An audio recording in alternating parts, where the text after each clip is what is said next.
Trade Talks. We're here with Jill Malandrino, Global Markets Reporter at Nasdaq. We've been coming to you live from the Toronto Data Conference in New York City. Helping me round out coverage for the day, we have Aaron Yoon. He's with the Kellogg School of Management at Northwestern. And we're going to focus on ESG investing and how to generate that alpha. Thank you so much for joining us. Thank you. Let's just talk about ESG more broadly. Yeah. What is it? Are you finding shareholder value? What's your research telling you? Yeah, sure. So ESG is essentially environmental, social, and governance-related investments. And there has been many debates in the industry and also in academia whether it is related to shareholder value, right, or generating shareholder value. And the paper that I presented today at Quandl conference here today essentially gets at how to quantify and measure ESG. So how we do this is by employing an accounting concept of materiality to look at ESG investments. So what we mean by materiality is that different investments in different industries have different weights and importance, to a company's firm value.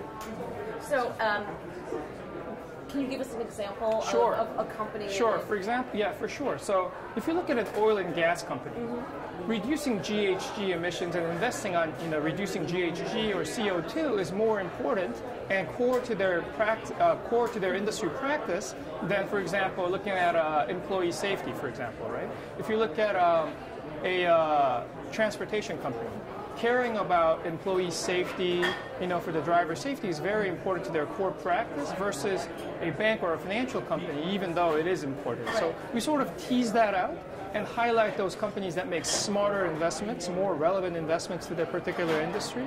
And we essentially just horse race them, the ones that perform well on those dimensions versus that don't on different ESG dimensions. Right? Well, that's really interesting because ESG can be very subjective. Sure. And this sounds like it's a way to almost standardize it. Absolutely. So let's go back to the concept of materiality. What does that mean?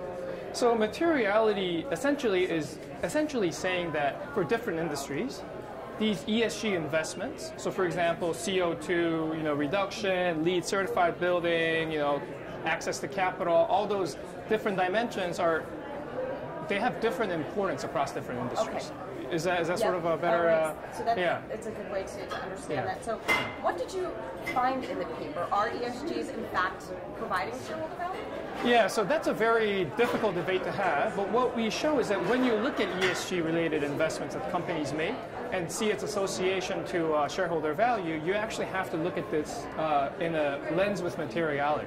So find the firms that make investment that are relevant to their core industry practices. And we find that those firms outperform the other firms that don't actually make these core investments and wasting shareholder value. Thank you so much for joining us. Thank you so much. And thank you for joining me throughout the day from QDC. I'm Jill Malandrino, Global Markets Reporter at Nasdaq.